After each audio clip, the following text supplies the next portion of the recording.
Hello friends, I am Sumit Goyal, assistant professor of mathematics. आइए आज हम स्टार्ट कर रहे हैं हमारा सीक्वेंस का जो अगला टॉपिक है वो है सब सीक्वेंसेस।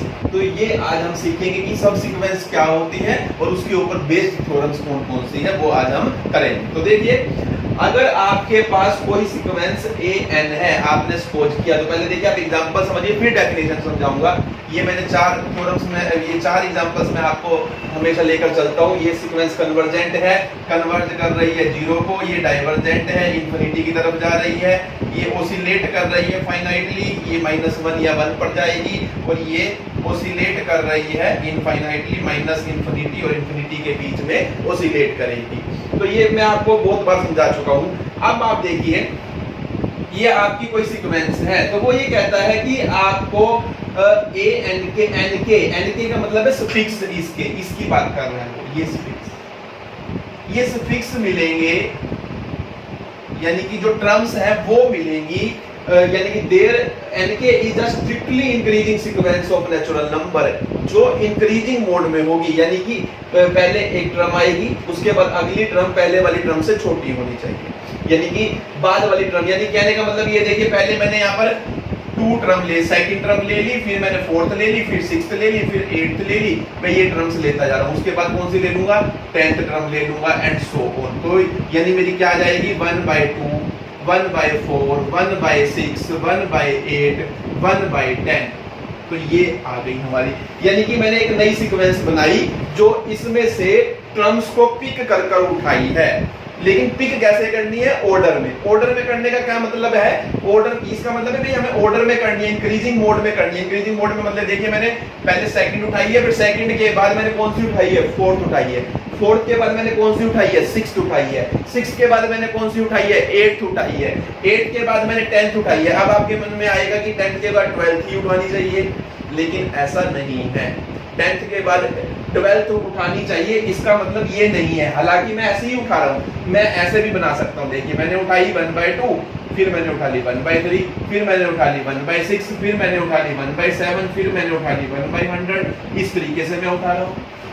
तो ऑर्डर में उठाने का मतलब यहाँ पर ये है कि मैं वापस नहीं जा सकता। जब मैं आगे एक बार बढ़ गया तो मैं पीछे नहीं जा सकता। यानी मेरे को सेकंड के बाद मैंने अगर 4th उठा ली है, 4th के बाद मुझे 4th से आगे की कोई भी उठा सकता हूं, लेकिन पीछे की नहीं उठा सकता। यानी कि जो नेचुरल नंबर पिक करने हैं, ये क्योंकि जो फिक्स में होते हैं वो नेचुरल नंबर है, सेकंड, थर्ड, फोर्थ, तो ये जो नेचुरल नंबर उठाने हैं ये इंक्रीजिंग मोड में उठाने हैं। देखिए, n1 जो पहला उठाएंगे वो दूसरे से क्या, यानी जो दूसरा उठाएंगे वो पहले से क्या होना चाहिए, बड़ा होना चाहिए। जो तीसरा उठाएंगे वो इन दोनों से बड़ा होना चाहिए। यानी कि जब हमने कोई टर्म्स उठानी शुरू कर दी तो उससे आगे वाली ही उठेगी, उससे पीछे वाली हम नहीं उठा सकते। इसे हम बोलते हैं ऑर्डर को मेंटेन करना। यानी कि जब हम without disturbing the order of the sequence terms उठाएंगे, ऑर्डर का ध्यान में रखते हुए, ऑर्डर को डिस्टर्ब ना करते हुए। और ये जरूरी नहीं है कि हम रेगुलर इंटरवल पर उठाए। रेगुलर इंटरवल, इसे देखिए, रेगुलर इंटरवल पर उठा भी सकते हैं और जरूरी भी नहीं है। जैसे ये मैंने उठाया, ये रेगुलर इंटरवल पर उठाई है। रेगुलर इंटरवल का मतलब है सेकंड के बाद 4th, 4th के बाद 6th, 6th के बाद एक छोड़ रहा हूँ, फिर अगली उठा रहा हूँ, फिर एक छोड़ रहा हूँ, फिर अगली उठा रहा हूँ। या ऐसे कर सकता हूँ, पहली उठाई, फिर 3 छोड़ दी, फिर अगली उठाई, फिर 3 छोड़ दी, फिर अगली उठाई। उसे कहते हैं इंटरवल पर उठाना। और विदाउट इंटरवल मतलब कि ऑर्डर, मतलब कि हमें पहले मैंने पहली उठा ली, फिर मैंने 5वीं उठा ली, फिर मैंने 6वीं उठा ली, फिर मैंने 100th उठा ली, फिर मैंने 102 जो टर्म थी वो उठा ली। तो वहां पर मैंने यानी कि इंटरवल को मेंटेन नहीं किया। तो मैं इंटरवल को मेंटेन कर कर भी उठा सकता हूँ, विदाउट इंटरवल मेंटेन किए भी मैं उठा सकता हूँ। तो ये बात ध्यान रखना है आपने। तो ये कहने का मतलब है उसका, अगर कोई सीक्वेंस है तो हमें सुफिक्सेस जो उठाने हैं वो इंक्रीजिंग मोड में उठाने हैं, यानी कि बाद वाली टर्म ही उठेगी, उससे पहले वाली नहीं उठेगी। जो एक बार हमने उठा ली तो तब हम कहेंगे, तो जो ये नई सीक्वेंस बनी है हमारी, जो हमारी ओरिजिनल सीक्वेंस की टर्म्स को उठाकर हमने बनाई है, ये हमारी इस सीक्वेंस की क्या है, सब सीक्वेंस है। तो ये देखिए, ये आपकी बनी है सब सीक्वेंस। और आप यहाँ पर कितनी मर्जी सब सीक्वेंस बना सकते हैं, इनफाइनाइट सब सीक्वेंसेस आप इसकी बना सकते हैं, बनेगी आपकी।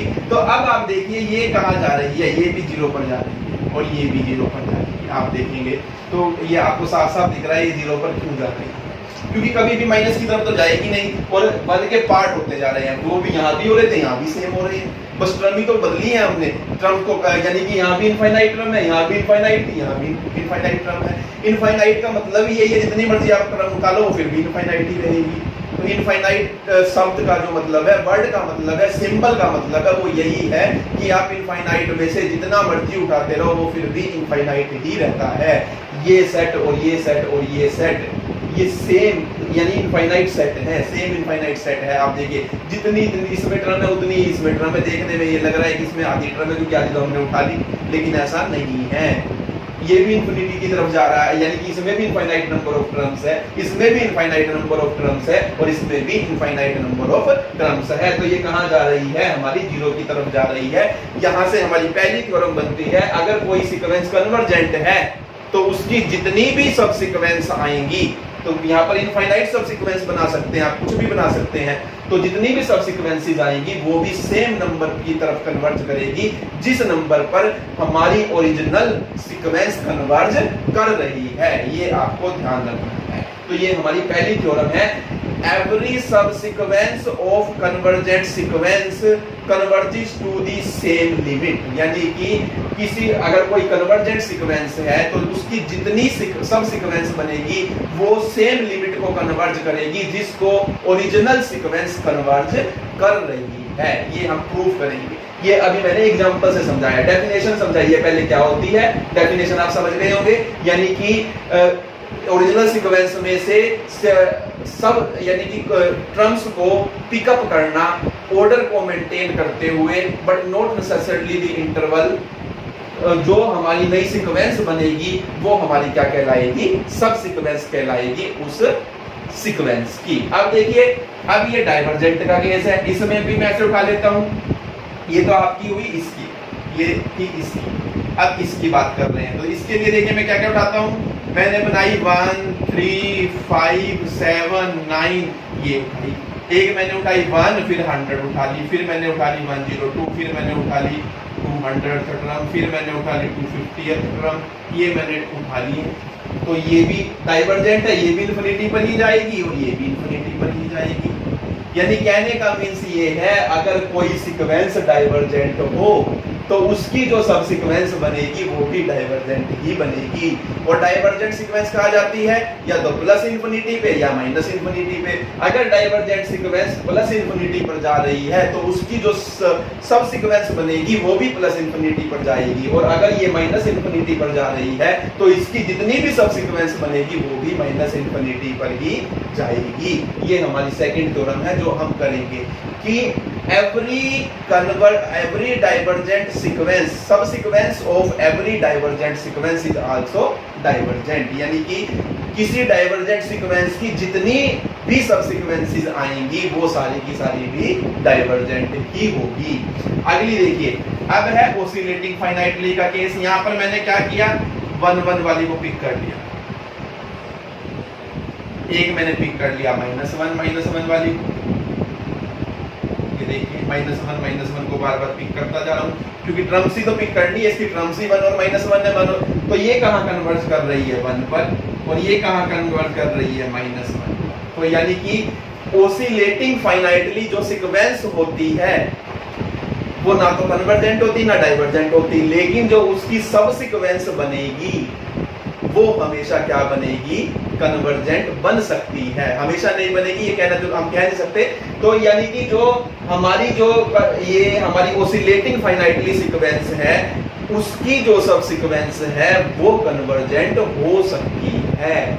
ये आपको ध्यान रखना है, वो कन्वर्जेंट हो सकती है। तो ये देखिए हमने लिया, ये देखिए, यानी कि ओसिलेटिंग फाइनाइटली सीक्वेंस कि सब सीक्वेंसेस का ओसिलेटिंग फाइनाइटली होना जरूरी नहीं है, वो क्या हो सकती है? वो कन्वर्जेंट हो सकती है, वो कन्वर्जेंट हो सकती है, क्योंकि जितने लिमिट पॉइंट होंगे उतनी तो सीक्वेंस कम से कम आएंगी जो क्या बन रही होंगी? कन्वर्जेंट बन रही होंगी। बाकी हो सकता है वो क्या कर जाए? ओसिलेट कर जाए फाइनाइटली।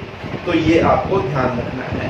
अब इसी तरीके से देखिए, यहाँ पर मैंने उठाया 2 4 6 8 एंड एक तो ये उठाई, एक मैंने उठाई -1 -3 -5 एंड सो ऑन। ये जा रही है प्लस इन्फिनिटी पर, ये जा रही है माइनस इन्फिनिटी पर।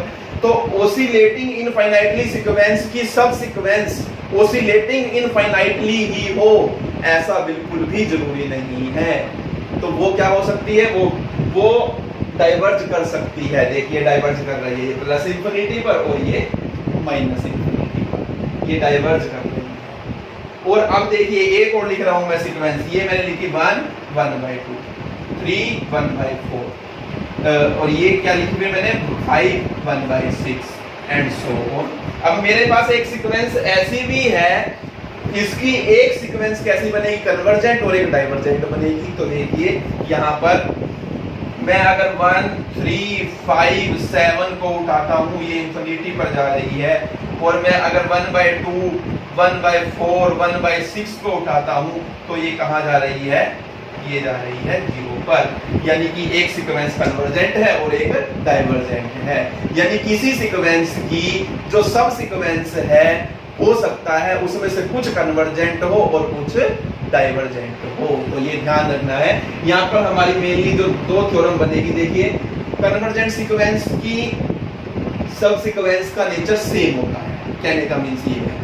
डाइवर्जेंट सीक्वेंस की सब सीक्वेंस का नेचर सेम होता है, यानी जहां ये डाइवर्ज करेगी वहां इसकी सब सीक्वेंसेस भी डाइवर्ज करेगी। लेकिन ओसिलेटिंग फाइनाइटली और ओसिलेटिंग इनफाइनाइटली सीक्वेंस की सब सीक्वेंस का नेचर वैसा ही हो ऐसा जरूरी नहीं है, हो भी सकता है और नहीं भी। तो हमने ये काउंटर एग्जांपल दिए, देखिए ये ओसिलेटिंग फाइनाइटली है लेकिन इसकी ये दो सीक्वेंस आई है सब सीक्वेंस, ये कन्वर्जेंट है। अब ओसिलेटिंग इनफाइनाइटली का मैंने एग्जांपल लिया कि ये ओसिलेटिंग इनफाइनाइटली है लेकिन इसकी जो सब सीक्वेंस आई है दोनों डाइवर्जेंट है, और एक प्लस इंफिनिटी की तरफ जा रही है और एक माइनस इंफिनिटी की तरफ जा रही है। तो ये आपको पता होना चाहिए कि हमारी सब सीक्वेंसेस का मतलब क्या होता है। ये हमारी डेफिनेशन है जो हम करेंगे और ये हमारे क्या है, ये मैंने एग्जांपल्स आपको समझाए। देखिए पहली थ्योरम को प्रूव करने लगे हैं, जो मैं आपको ऑलरेडी बता चुका हूं कि अगर कोई सीक्वेंस कन्वर्जेंट है और वो कन्वर्ज कर रही है एल को, तो उसकी हर सीक्वेंस सब सीक्वेंस भी कन्वर्ज करेगी उसी एल को जिसको ओरिजिनल सीक्वेंस क्या कर रही है, कन्वर्ज कर रही है। पहले तो ना करते हैं, कन्वर्ज के बारे में बाद में करेंगे। तो देखिए an किसको कन्वर्ट कर रही है, एल को। It means for given epsilon greater than 0 there exists a natural number m such that mod of an minus l is less than epsilon for all n greater than equal to m। Simple सी बात लिखी है मैंने, ये definition लगा दी इसकी। अब देखिए late a n k be any subsequence of sequence an, then this implies there exists a natural number, there exists a natural number n k naught, एक नेचुरल नंबर आएगा जो किससे बड़ा होगा, m से बड़ा होगा, सच दैट किस तरीके से कि a n k minus L is less than epsilon for all n k not, जो किससे ग्रेटर देन है, वो ग्रेटर देन है किससे, फॉर ऑल n k जो ग्रेटर देन है n k नॉट से, और n k नॉट किससे ग्रेटर है, m से। तो मींस क्या हुआ, this implies sequence A N K converges to L.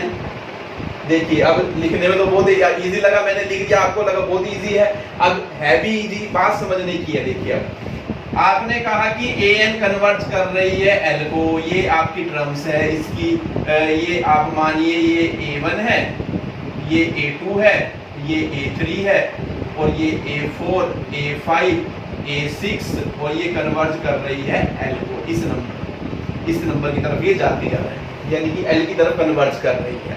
अब आपने देखिए क्या उठाया, सेकंड टर्म उठा ली, फोर्थ उठा ली, सिक्स्थ उठा ली, एट्थ उठा ली, इस तरीके से आप टर्म्स को उठाते चले गए। यही कहने का मीन्स है। हमने कहा कि अब अगर कोई भी मैं एप्सिलॉन लूंगा तो एक नेचुरल नंबर m आएगा, नेचुरल नंबर m आने का मतलब एक टर्म आएगी। वो ट्रम मैंने मान ली वो 5/5 ट्रम आती है, 500वीं ट्रम आती है, ये मान लो सर 5000वीं ट्रम आती है, इसको आप A1 क्यों मानते हो, इसको आप A100 मान लो, ये 100वीं ट्रम है, इससे पहले 99 होंगी, ये 200 मान लो, इसके बीच में बाकी ट्रम्स हैं, ये मान लो, आप कुछ भी मान सकते हो। ये आपने M ली, यानी कि ये आपकी 5th ट्रम mth ट्रम है। कहने का मीन्स ये है कि इसके बाद की हर ट्रम का जो डिस्टेंस है n से वो क्या होता जाएगा, बहुत कम होता जाएगा। ये मैं आपको डिटेल में समझा चुका हूं पहले, क्या मतलब होता है इस बात का।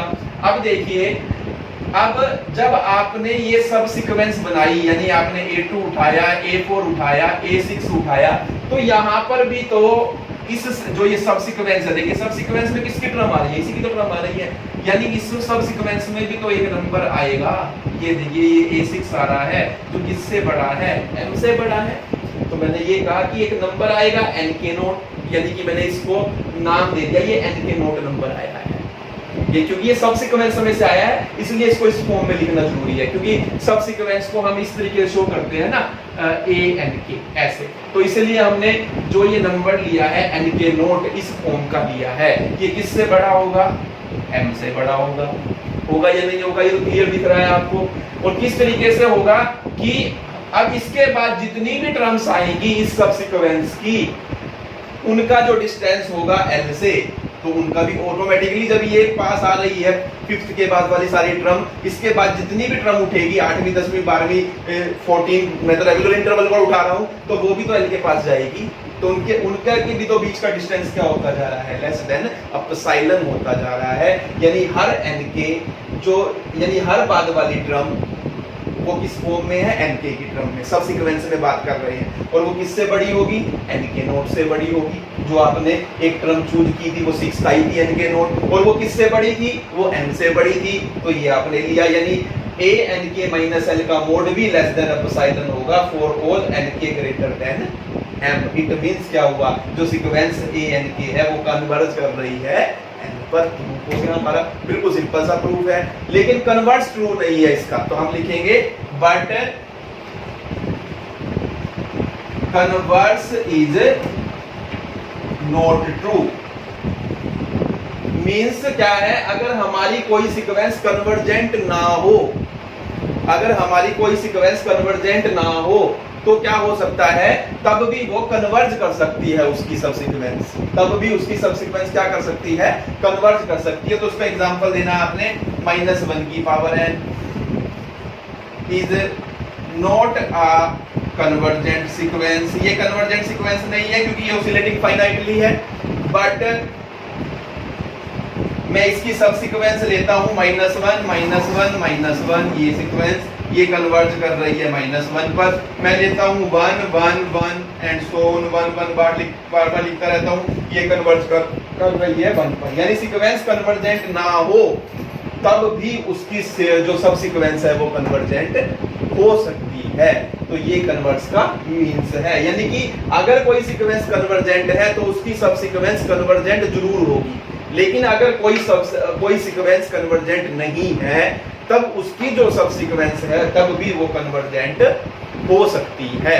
ये हमने यहाँ पर इसका एग्जांपल दिया है, जिसे हम कहते हैं काउंटर एग्जांपल। तो बड़ी सिंपल सी बात थी, ये हमारी छोटा सा प्रूफ था लेकिन इंपॉर्टेंट प्रूफ है। अब इस पर आ जाइए। अब वो कह रहा है कि अगर कोई सीक्वेंस डाइवर्जेंट हो और वो इन्फिनिटी या -इन्फिनिटी पर जा रही हो, आप किसी एक को ले लीजिए, हमने मान लिया इन्फिनिटी पर जा रही है। Let sequence an diverges to +infinity. Infinity पर जाने का मतलब क्या है, वो डाइवर्जेंट है। डाइवर्जेंट होने का मतलब अनबाउंडेड है। अनबाउंडेड का मैंने एक डेफिनेशन बताई थी, फॉर एनी रियल नंबर के however large it may be there exists a, यानी कि मैं कोई भी अपने माइंड में नंबर सोचूं बड़े से बड़ा, तो there exists a natural number m such that a n is greater than k for all n greater than equal to m। यानी कि मुझे एक ट्रम मिलेगी, उस ट्रम और उसके बाद की सारी ट्रम उस नंबर से क्या होंगी, बड़ी होंगी, अगर हमारी सीक्वेंस क्या है, डाइवर्जेंट है। अब मुझे प्रूव करना है ये डाइवर्जेंट है तो इसकी सब सीक्वेंस भी डाइवर्जेंट होगी। सेम ऐसे ही अब देखिए, late A and K be any subsequence of sequence AN, then from 1 A and K is greater than K for all N K greater than equal to N greater than equal to M। यानी कि इसके अंदर भी कोई ना कोई term ऐसी आएगी कि वो टर्म और उसके बाद वाली सारी टर्म जो होगी वो K से क्या हो जाएंगी, बड़ी हो जाएगी, जैसे मैंने अब यहाँ पर समझाया था। यहाँ पर तो कन्वर्जेंस वाला पार्ट समझाया था, यहाँ पर डाइवर्जेंस वाला पार्ट है। सेम आपने सोच कर देखना किस तरीके से। तो हम लिख सकते हैं from equation 1 ANK is greater than K for all NK greater than equal to M। तो अब यहाँ से क्या हुआ, दिस इम्प्लाइज सीक्वेंस ANK सब sequence ANK divergence two plus T, यानी कि ये क्या है, ये भी इंफिनिटी पर जाएगी अगर ये इंफिनिटी पर जा रही है। सिमिलरली करके लिखेंगे, if sequence AN converges to minus infinity then sequence ANK also converges to minus infinity. तो ये हमने प्रूव करके दिखाया। अगर कोई डाइवर्जेंट सीक्वेंस इंफिनिटी पर जा रही है तो उसकी सब सीक्वेंस इंफिनिटी पर जाएगी, और अगर वो माइनस इंफिनिटी पर जा रही है तो उसकी सब सीक्वेंस माइनस इंफिनिटी पर ही जाएगी। तो दोनों थ्योरम ये आपकी इंपॉर्टेंट है। देखिए आज अब ये लास्ट थ्योरम है हमारी इस टॉपिक की, कि कोई रियल नंबर L है वो लिमिट पॉइंट बनेगा किसी सीक्वेंस AN का। कब बनता है ये वैसे हमें पता है कि अगर कोई L नंबर है उसकी मैं नेबरहुड लूं L माइनस एप्सिलॉन और L प्लस एप्सिलॉन, और इसके अंदर इनफाइनाइटली मैनी टर्म्स आए किसकी, ऑफ सीक्वेंस AN की, यानी इस सीक्वेंस की जो ये चल रही है इसकी इनफाइनाइटली मैनी टर्म्स यहाँ आ रही है इसके पास, तो इसके अंदर कंटेन हो जाती है। इट मींस ये L क्या बनता है, लिमिट पॉइंट बनता है। अब एक दूसरी डेफिनेशन दे रहा है थ्योरम के फॉर्म में वो, कि अगर वो लिमिट पॉइंट तब बनेगा अगर एक सब सीक्वेंस आएगी AN की जो कन्वर्ज कर रही होगी किसे, L को, जो किसे कन्वर्ज कर रही होगी, L को, तब वो पॉइंट उसका क्या बनेगा, लिमिट पॉइंट बनेगा उस सीक्वेंस का। अब जैसे देखिए ये एग्जांपल है -1 की पावर n। अब आपको पता है यहाँ पर हम कहा जाएंगे बार बार, -1 पर और 1 पर, -1 पर और 1 पर, इस तरीके से घूमते रहते हैं हम बार बार, ये टर्म्स आती रहती है हमारी। अब -1 भी लिमिट पॉइंट है, 1 भी लिमिट पॉइंट है, और आप खुद सोचिए आपको इसकी एक सब सीक्वेंस मिलती है जिसमें हम -1 लिखते हैं, वो कहाँ कन्वर्ज करती है, -1 पर। एक सब सीक्वेंस मिलती है 1 1 1 1 जिसमें हम लिखते हैं, वो कहाँ कन्वर्ज करती है, 1 पर। तो इट मींस हमें सब सीक्वेंस मिल रही है जिस पर जो कहाँ जा रही है, उस लिमिट पॉइंट पर जा रही है। यानी कि कहने का मींस ये है कि अगर कोई भी सीक्वेंस है हमारे पास और उसके पास कोई लिमिट पॉइंट है, तो हमें एक सब सीक्वेंस भी जरूर मिलेगी उस सीक्वेंस के अंदर जो उस लिमिट पॉइंट पर क्या कर रही होगी, कन्वर्ज कर रही होगी, जैसे ये एग्जांपल का मैंने आपको दिया है। अब देखिए, अब पहले इसमें दोनों तरफ से प्रूव करना है। पहले इस बात को मानकर चलेंगे और ये बात प्रूव करेंगे, फिर ये बात मानकर चलेंगे और इसे प्रूव करेंगे। तो देखिए पहले मैं सपोज कर रहा हूं, let L is a limit point of sequence AN। अब लिमिट पॉइंट की डेफिनेशन लगा दो, क्या है, for given epsilon greater than 0 and any natural number m, there exists a natural number k greater than m such that ak minus L is less than epsilon for all k greater than m। ये definition आपको पता है कि भाई मैं कोई भी epsilon ले लूं, कोई नेचुरल नंबर m ले लूं, मैंने ये ले लिया m, 8th टर्म, तो 8th टर्म के बाद कोई ना कोई टर्म जरूर आएगी, उसके बाद की सारी टर्म जो है वो L की नेबरहुड के अंदर चली जाएगी। जैसे वो टर्म यहाँ पर ये मान लो ये वाली टर्म आ रही है, इसके बाद की सारी टर्म इसके अंदर जा रही है। तो वो ये कहना चाह रहा है यहाँ पर, इसका मीन्स ये हुआ। ये मैं आपको ऑलरेडी डिटेल में बता भी चुका हूं पहले जो हमने लेक्चर दिए हैं।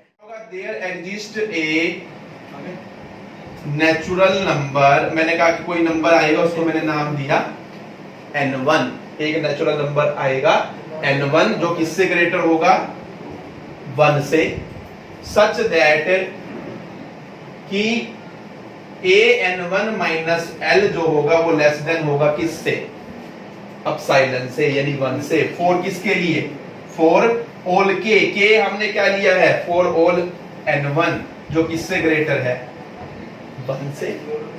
अब उसके बाद क्या करता हूं, अब मैं एप्सिलॉन को और छोटा ले लेता हूं। मैंने कहा कि let epsilon is equal to 2 और m को मैं अब ले लेता हूं, जो ये मैंने जो मुझे ये नंबर मिला था इसको मैं m ले लेता हूं, तो यानी m को मैं ले लेता हूं n1। तो क्या होगा, there exist a natural number n2 मिलेगा जो किससे ग्रेटर होगा, n1 से।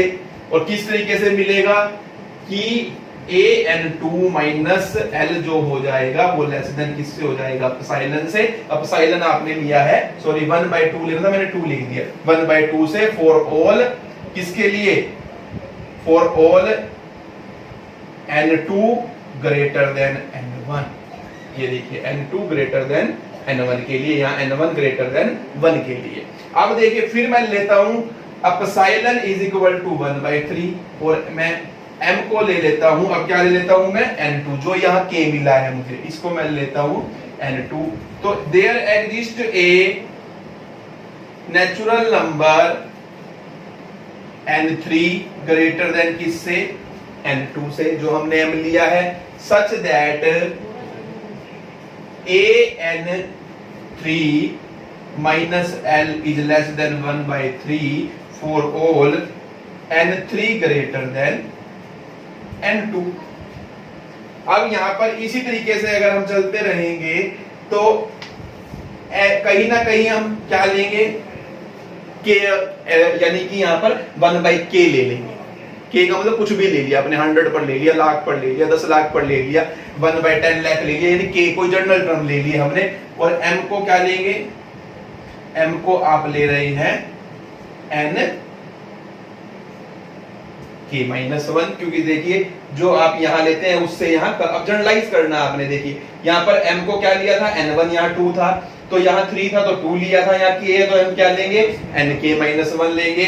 तो क्या आएगा, there exist a natural number कितना, nk, यहाँ जो देखिए यहाँ 3 है तो यहाँ n3 आया है, यहाँ k आया है तो nk आएगा, और वो किससे ग्रेटर होगा, nk माइनस 1 से, such that ank minus l is less than 1/k for all nk greater than nk minus 1।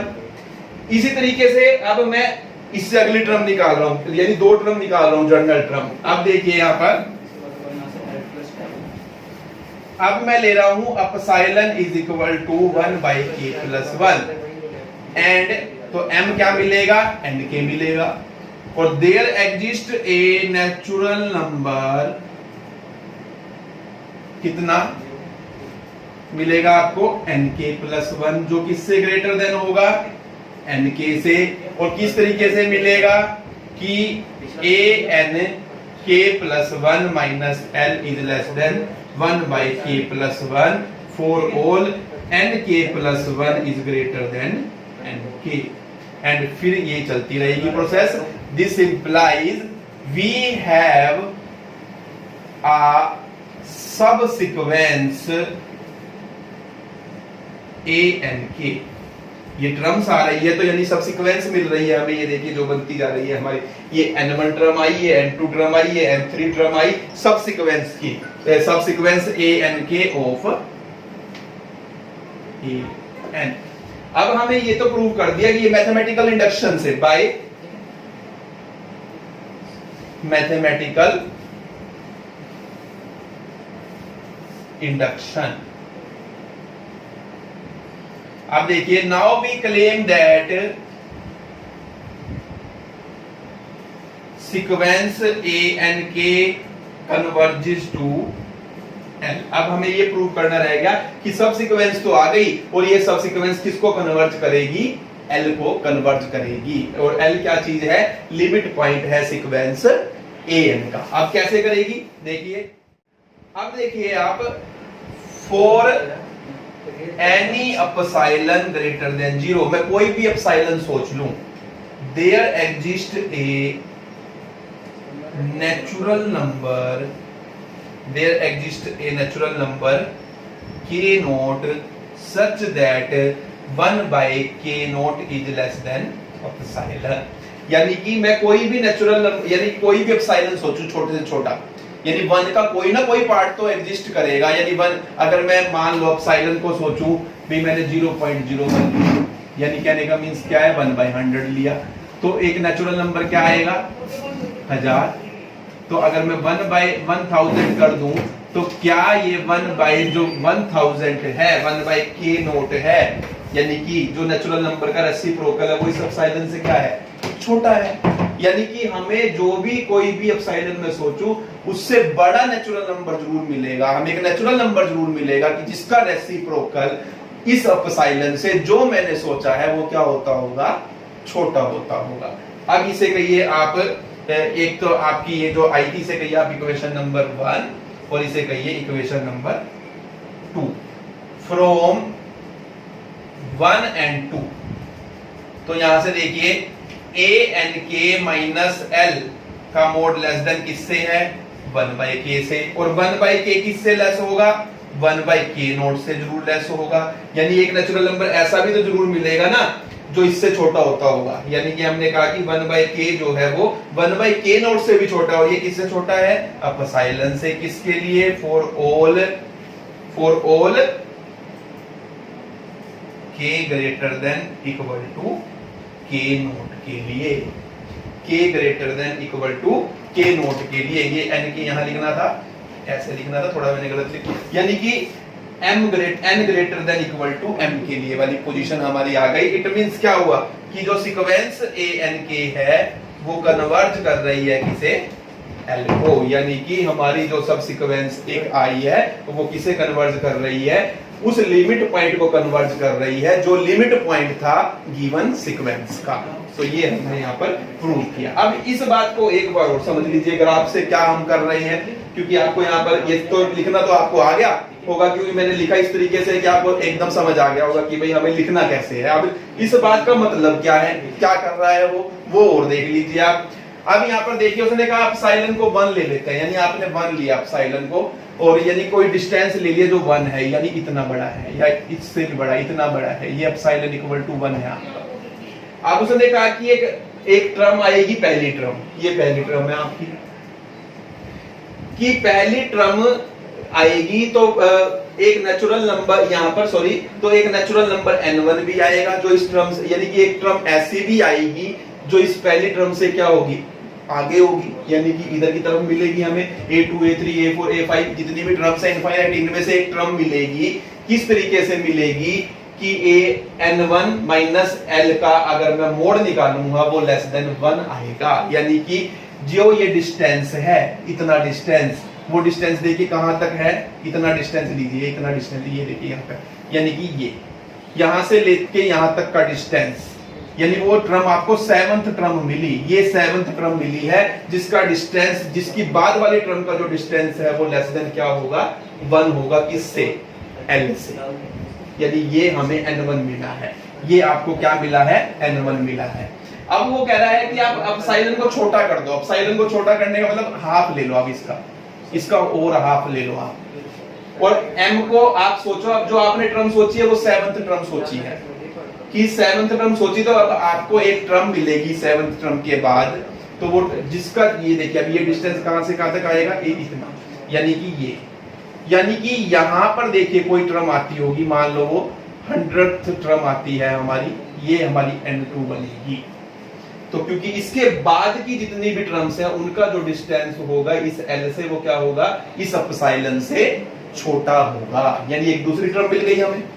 अब अगर मैं m को n2 लेता हूं, यानी कि जो ये 100 m को मैं मानता हूं, मैंने अपने माइंड में mth टर्म ली, तो मेरे अब क्या होगा, और डिस्टेंस आपने क्या लिया, 1/3 पार्ट कर दिया इसका, तो यानी ये एप्सिलॉन लिया, तो ये का मतलब यहाँ पर, यानी यहाँ पर आपको एक टर्म मिलेगी, ये n3 मिलेगी, तो n1 मिली, n2 मिली, n3 मिली, इस तरीके से आपको ये टर्म मिलती रहेगी सेम प्रोसेस से, जैसे जैसे आप एप्सिलॉन को छोटा करते जाओगे। तो हमने वही कहा कि हमें एक सब सीक्वेंस मिल गई पहले, तो जो किसको यानी कि मैथमेटिकल इंडक्शन से हमें जो भी टर्म सोचूंगा तो एक टर्म दूसरी मिलती रहेगी। उन टर्म्स, वो टर्म किस तरीके से मिल रही है कि n1 मिली, फिर उसके बाद कौन सी मिली, n2, फिर n3, ये 7th है तो ये 100th है, तो देखिए 100 टर्म ऑब्वियसली इससे बड़ी है, और ये टर्म इससे बड़ी है, जो आगे मिलेगी वो टर्म उससे बड़ी होगी। टर्म का मतलब टर्म का नंबर बड़ा होगा, वो टर्म तो क्या होगी वो अलग बात है, छोटी भी हो सकती है वो तो, यानी कि 1/100 हो सकती है, और ये 1/1000 हो सकती है, तो ये छोटी हुई, लेकिन 1000 तो 100 से बड़ा हुआ ना, यानी टर्म का नंबर बड़ा होगा, कहने का मीन्स ये है। तो अब यहां से हमने कहा कि हमें एक सब सीक्वेंस मिल गई, अब हमने प्रूव करना था कि वो सब सीक्वेंस कन्वर्ज करेगी एल को, वो मैंने आपको समझा ही दिया कि मैं कोई भी एप्सिलॉन लूंगा, मुझे एक नेचुरल नंबर मिलेगा, उसका रेसिप्रोकल उस एप्सिलॉन से छोटा बनेगा, इसे आपने सेकंड इक्वेशन कहा, इसे फर्स्ट कहा, तो यहां से an के माइनस l का जो मोड है वो क्या होगा, लेस देन 1/k होगा, और 1/k जरूर 1/k नोट से छोटा होगा, और ये किससे छोटा है, एप्सिलॉन से, किसके लिए, k greater than equal to k naught के लिए। तो अब यहां से यानी कहने का मींस ये हुआ, ये हमारी डेफिनेशन यही बन गई, इट मींस जो हमारी सब सीक्वेंस है वो कन्वर्ज कर रही है एल को, यानी कि अगर हमारा कोई सीक्वेंस का लिमिट पॉइंट हमारे पास है तो हमारे पास सब सीक्वेंस भी जरूर आएगी जो उस लिमिट पॉइंट को क्या करती होगी, कन्वर्ज करती होगी। अब देखिए इसका कन्वर्स पार्ट में क्या प्रूव करना है, अब ये वाली बात मानकर चलेंगे और ये प्रूव करना, चल दिए चल दिया ना, ठीक। देखिए अब कन्वर्सली अब हम मानकर चलेंगे, suppose a n k b any सब sequence of sequence a n such that sequence a n k converging to l, कि an के उसने कहा है कि सब सीक्वेंस है हमारे पास एक an की जो कन्वर्ज करती है किसको, l को, ये गिवन है। अब प्रूव क्या करना है कि l जो है वो सीक्वेंस an का लिमिट पॉइंट है, तो देखिए कैसे, बड़ा सिंपल सा है। अब an के कन्वर्ज कर रही है l को, इट मींस क्या हुआ, for given epsilon greater than 0 there exists a natural number m such that mod of a n k minus l is less than epsilon for all n greater than equal to m। it means क्या हुआ, a n k minus l lies between minus epsilon and plus epsilon, it means क्या हुआ, a n k lies between l minus epsilon and plus l plus epsilon for all n greater than equal to m। it means क्या हुआ, l minus epsilon l plus epsilon contains infinitely many terms of sequence सब sequence a n k। तो इसका मतलब यही हुआ ना कि भाई a n k l minus epsilon और l plus epsilon के बीच में आ रहा है, यानी सारी टर्म इसके बीच में आ जाती है इस इंटरवल में, mth टर्म के बाद वाली। तो हमने ये तो यानी इसमें इनफाइनाइट नंबर टर्म्स आएंगी a n k की, और a n k किसकी टर्म्स हैं, क्योंकि वो तो सब सीक्वेंस है, वो a n की ही तो टर्म्स हुई, जो a n k है वो सब सीक्वेंस है a n की, तो जो टर्म इसकी है वो इसकी भी तो टर्म्स है। तो हम ये कह सकते हैं कि l minus epsilon l plus epsilon contains infinitely many terms of sequence a n। it means क्या हुआ, इसका मीन्स ये हुआ कि l is limit point of sequence a n। तो यानी कि इस बात का मीन्स ये हुआ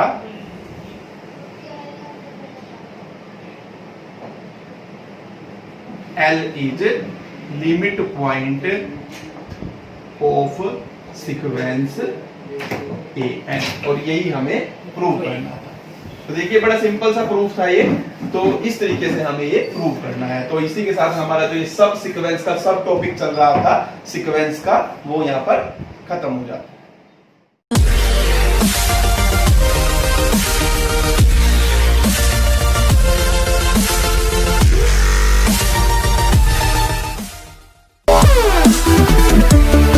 We'll be right back.